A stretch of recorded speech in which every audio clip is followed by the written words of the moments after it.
Samantala, chicken adobo, pork humba at pati cake.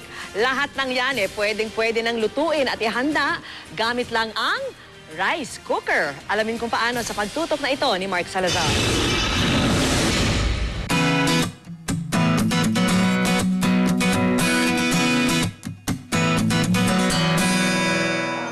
Si Mami Patricia halos di na raw gumagamit ng kalan dahil ang mga niluluto niyang pagkain halos lahat gawang rice cooker.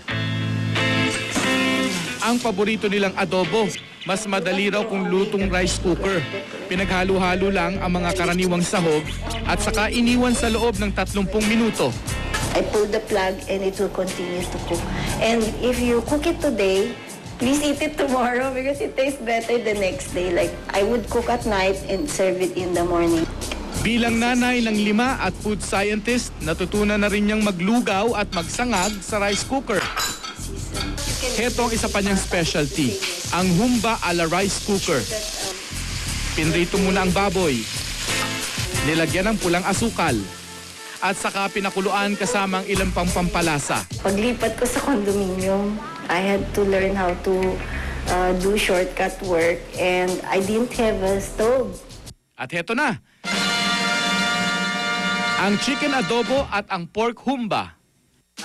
Kung merienda naman ang hanap, pwede rin gawin yan sa rice cooker. Ang mac and cheese na lulutuin ni Chef Paul. Pinalambot muna ang pasta sa chicken broth. Pag okay na, ihalo ang gatas at keso. Haluin ang hindi dumikit sa lutuan. At sa loob lang ng halos 20 minuto, pwede nang lantakan. Sa almusal naman, pwedeng subukan ang vegetable frittata o tortang itlog na kayang-kayang lutuin.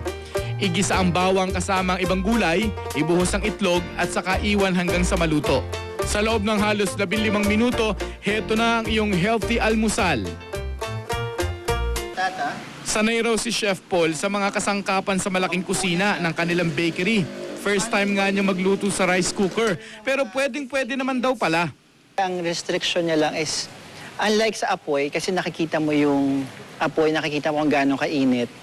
Yun lang sa rice cooker, siguro kailangan mo ng konting familiarity sa init niya. At dessert pa kamo, pwede na ring mag-bake ng walang oven. Gaya na lang ng rice cooker cheesecake. Pinaghalo-halo lang ang mga ingredients hanggang lumapot at saka niluto sa rice cooker. Kailangan lang ng iba yung pagtansya at pasensya dahil iba-iba ang cooking capacity ng bawat rice cooker. Sa konting creativity at diskarte, gamit ang rice cooker, makakagawa ng iba't ibang putahe. Mark Salazar, nakatutok, 24 oras.